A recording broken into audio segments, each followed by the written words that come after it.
I never realized how much I struggled with reading music and math worksheets and reading until I was going through this testing and realized how incredibly difficult it was. And to explain in words what I was seeing, I realized, wow, this sounds crazy.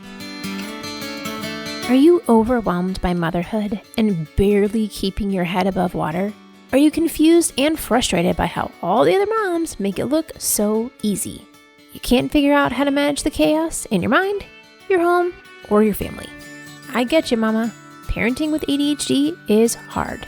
Here is your permission slip to let go of the Pinterest-worthy visions of organization and structure fit for everyone else. Let's do life like our brains do life, creatively, lovingly, and with all our might. When we embrace who we are and how our brains work, we can figure out how to live our lives successfully and, in turn, lead our families well. At the end of the day, we just want to be good moms. But, spoiler alert, you are already a great mom. ADHD does not mean you're doomed to be a hot mess, mama. You can rewrite your story from shame spiral to success story. And I'll be right here beside you to cheer you on. Welcome to Motherhood in ADHD. Before we jump into the podcast, today's review of the week is from Math Like Keto. I'm relieved to find this podcast. No, I'm not the only one who struggles and finding great advice and support. Well, thank you, my dear. One of the best parts of community is knowing that we're not alone. And Mama, I hope you too will go ahead on that iPhone of yours and give a review of the show, because every one of those ratings gives me a little ADHD hit of dopamine, and I so appreciate your encouragement. Hey there, Successful Mama. It's your friend Patricia Sung. Have you always struggled with math or reading sheet music? Maybe you have Irlen Syndrome as well. I was recently diagnosed in December of last year, and it has been eye-opening, to say the least. All these little pieces are coming together, and I can see why I struggled in so many places growing up, and you know what? I just worked harder. I muscled through it, and I figured out how to make it happen. But now that I know that I have this processing disorder, it's like, oh, well, this would have been a lot easier had I known, but here we are. And I want to share this with you in case this is something you're struggling with as well, or perhaps one of your kids is struggling with this, because at the end, I'll give you a couple of key things to look for that would signal that perhaps this is something you want to look into for either yourself or your kids. So what is Irlen Syndrome? It has a couple names. It's also referred to as visual stress, Scotopic Sensitivity Syndrome, and it is a perceptual processing disorder. It's not an eye problem. It's not an optical problem. Your eyes are fine. It's a problem with the brain's ability to process visual information. Now, this problem does tend to run in families, and unfortunately, it's not identified in any other standardized testing or medical tests, so very easy to fly under the radar with this one. I will link the website to Irlen.com so you can read more about it and do some of their self-tests on there as well. Irlen syndrome is where your eyes perceive the information correctly, but it's not being processed or absorbed correctly in your brain. And there is a disconnect with how that visual information is used in your brain. Now, this is a very common comorbidity with both ADHD and autism, and it can also be mistaken for ADHD because you see the struggles with math and reading and attention. Some people with Irlen syndrome are diagnosed with ADHD but don't actually have ADHD. There's just a lot of overlap there. This is why I always say it's important to get a diagnosis from an expert who's well-versed in ADHD, because they can pick out the differences here, where perhaps it is a visual processing issue and not ADHD, or could be both. So Irlen syndrome affects your schoolwork, your behavior, your attention, your ability to sit still, your concentration.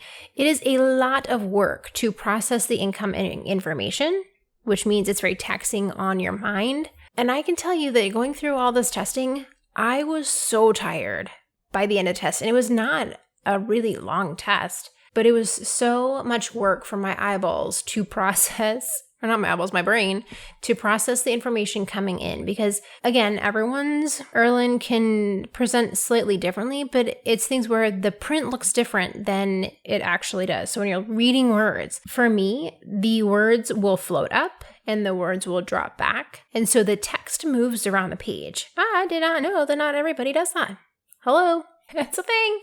It can also affect the way that you look at your entire environment, the way you see the whole environment. It can cause slowdowns in your reading. It could be inefficient. A lot of times you'll have trouble tracking from one line to the next, which means like when you get to the end of the line, your brain doesn't pick up the next line. It might pick up the same line again and you'll read that same line over, or you might drop down extra lines, so you'll skip lines. Obviously, that creates an issue with comprehension, eye strain. It can make you really tired, sort of like fatigues and headache. And then there's a frequent difficulty with math computations, trouble copying, like copying notes from the board to schoolwork on your like notepad, reading music. I'm like, what? Y'all, this is why I've had so much trouble reading music my whole life. Like the lines move. Didn't know everyone else has done that.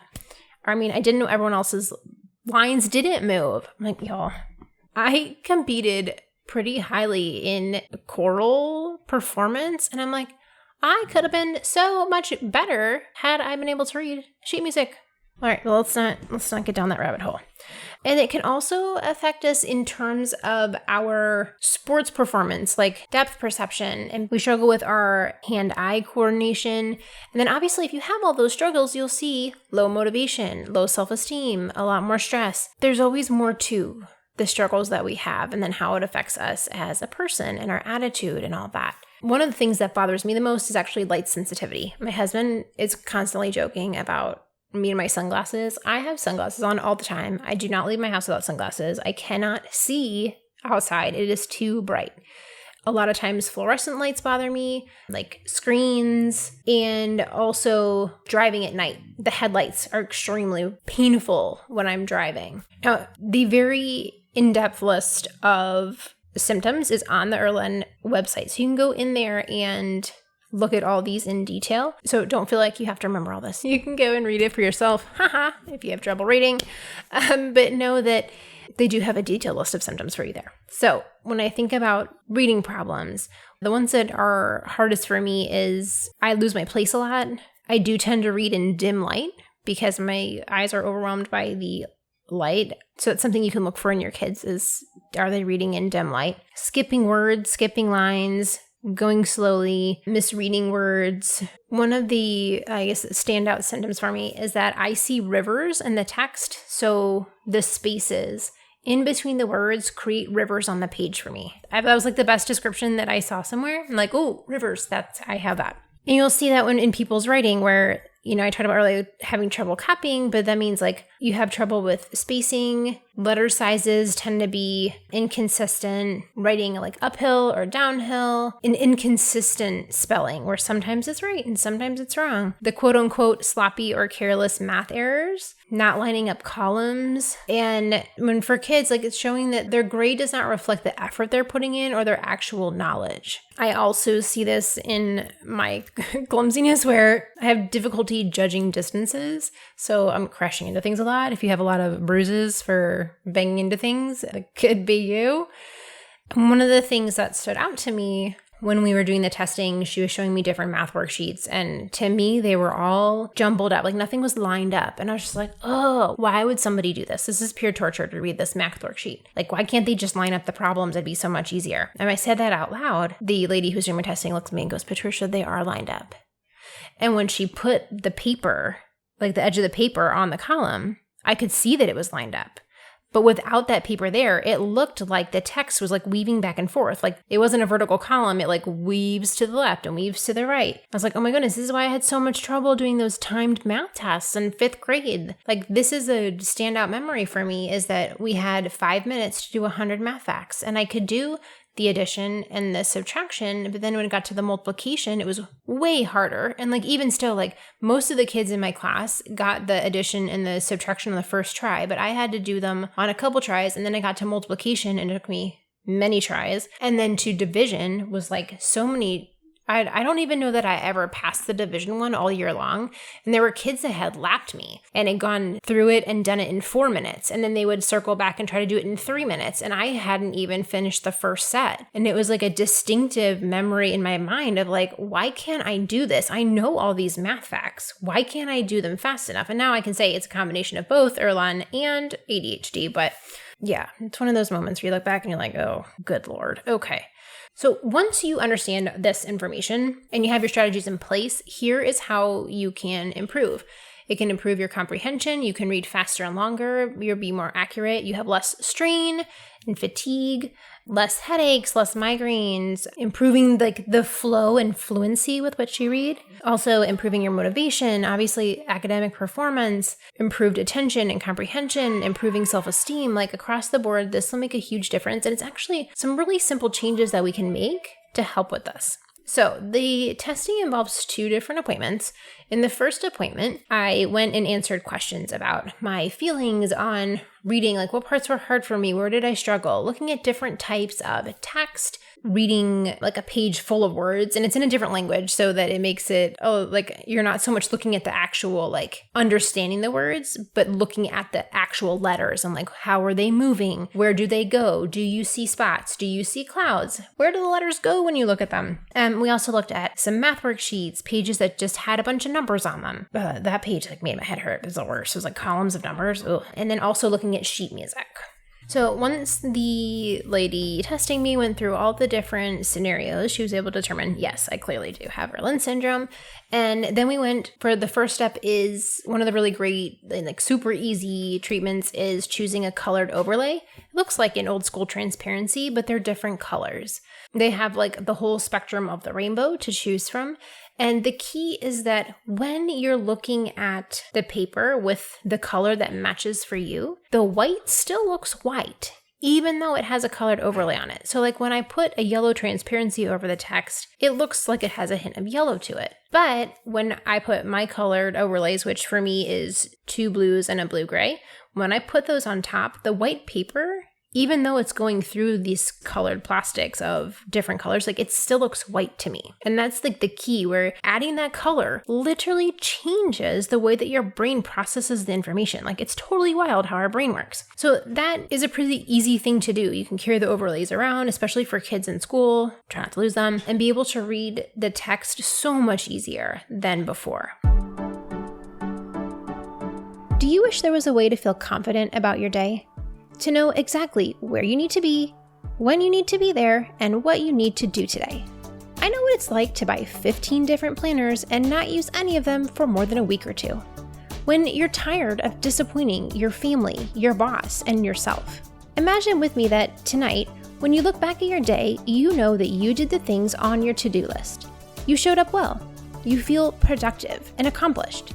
That's why I created Daily Planning for ADHD Moms, where I teach you how to keep a calendar and organize your to-do list. When you learn these skills from another ADHD brain in super short videos, they finally make sense. So now you'll be able to keep up with the commitments you've made and feel confident in how you're organizing your day.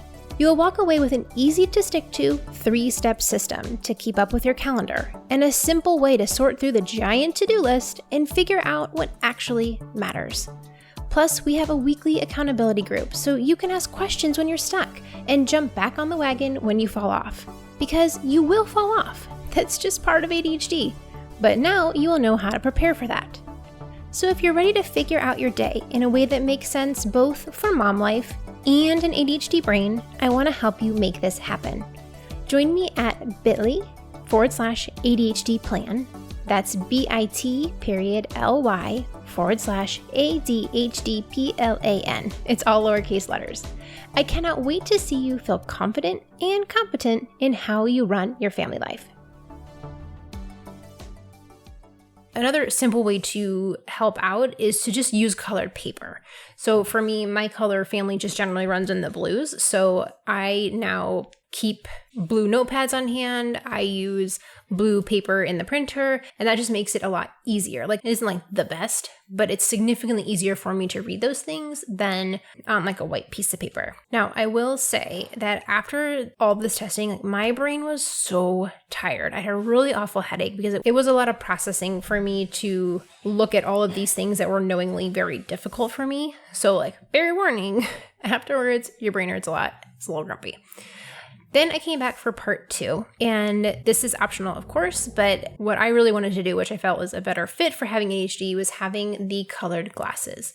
So I just got these in the mail a couple days ago, so I haven't used them for the full array of ways that I can use them, but I'm really excited. Like, I haven't driven at night with them yet, and I cannot wait to see if that makes a difference. But we actually go through and we looked at all these different lenses, the full spectrum rainbow colors that you can choose from, and we went through and figured out which colors created the best option for me in seeing things better. Now, unfortunately, there was one day I was really just having a rough day. I didn't feel great. I was on my cycle. I had a really long day of a lot of computer stuff. My eyes and my brain were already tired. And when she was fitting me with the different lenses, like, I kept swinging back and forth. And finally she was like, Patricia, I think we need to reschedule and try again on a day that you're not so tired, because we're getting conflicting information. And I was like, okay, I don't want to do this again, but I also don't want to spend money on something that's not going to be the right fit. So I did go back for a second fitting on the glasses, and that one went way faster and far more useful. And it's everything from the different colors to the different opacity. So, like, how thick the color is, I guess it's a good way to say that. It's like the same shade of blue, but is it like lighter or darker? And also, like, we added in different things like, do you need the UV filter? Do you not? I ended up with, I think, 8 or 9 different filters on mine to create the end result. I think the most she's ever seen was 11, and she said the lady who runs the clinic was like 13, but most people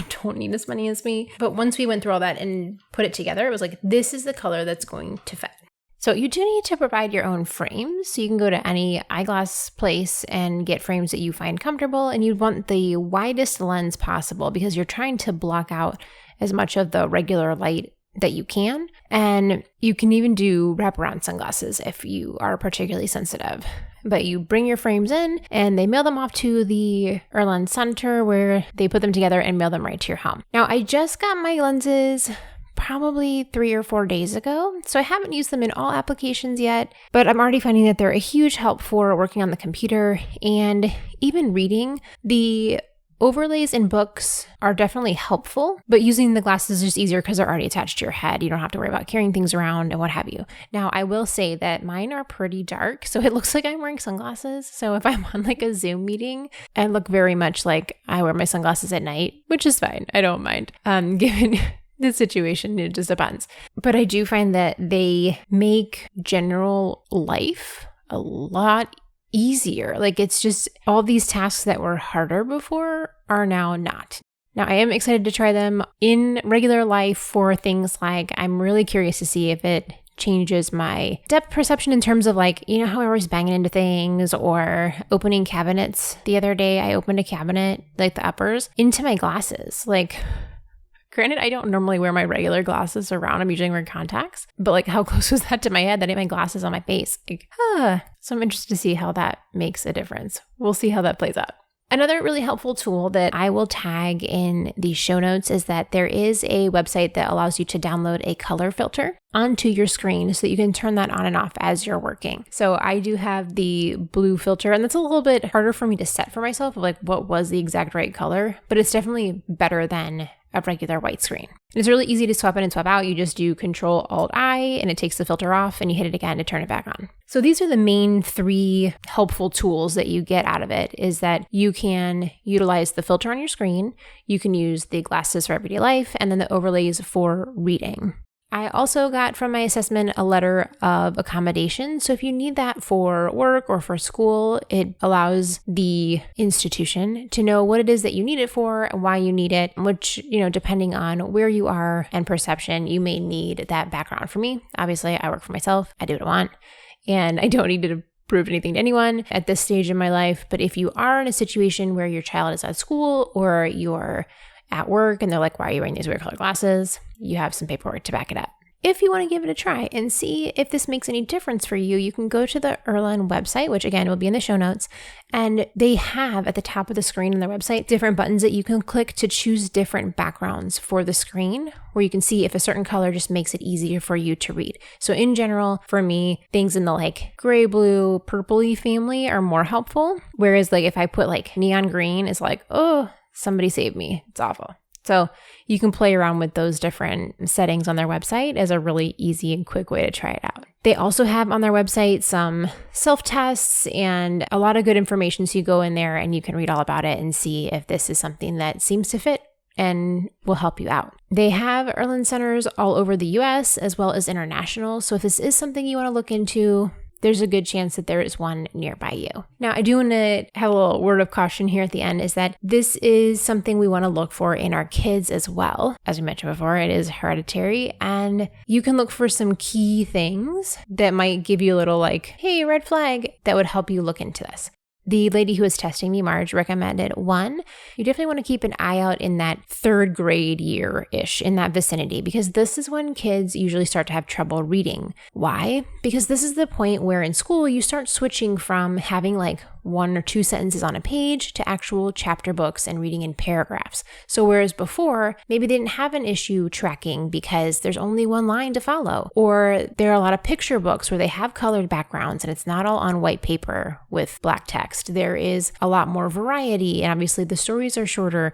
So this is that line in that like 2nd to 3rd grade area where things start to get more difficult, and all of a sudden the layout and the setup is adding to that difficulty. So that's usually when she said she sees kids start to struggle with their reading, which makes total sense to me. The things you can look for at home is that you'll see 2 big red flags, and that is 1, we tend to read in dim light. So I am definitely one of those people. I tend to read in the dark. My husband's always turning on the lights, telling me I'm ruining my eyes. Well, it turns out this is why. And the second thing is that a lot of kids with Irlen, or even adults, will lean over their book and almost like hunched over their nose in the book, because it creates a shadow from the lights above, creating a more dim surface, and it's easier for us to read it. So those are the key things that you can look for. Again, that's around the 3rd grade level, or whenever your child switches from the more like picture book easy readers to chapter books. The reading in dim light preference, and also leaning over to create a shadow on the page. Those are some easy things to look for with your kids.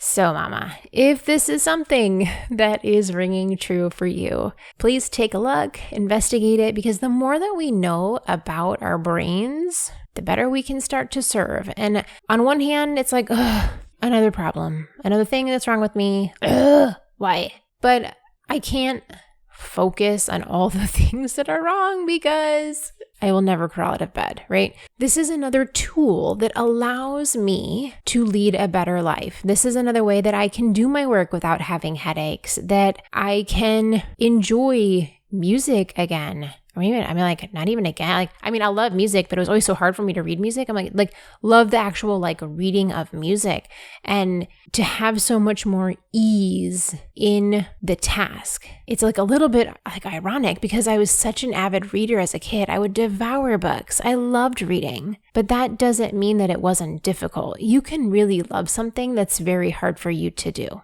It doesn't have to be one or the other. Oh, and in true ADHD style, I forgot to tell you, overall, I spent about $1,000 on this process. I would say about half of it was on the testing, and then half of it was on the glasses fitting and actually buying the glasses. So unfortunately, it's not covered by insurance, but I'm counting this as an experiment to teach you all something new about your ADHD. So that way you know a little bit about what you're getting into before you head down that path. So successful mama. The more we can learn about our brains and the more we can understand how we function, the better that we can set up our life for success. I'm always cheering for you, and have a great week. I'll talk to you soon, successful mama. For more resources, classes, and community, head over to my website, motherhoodinadhd.com.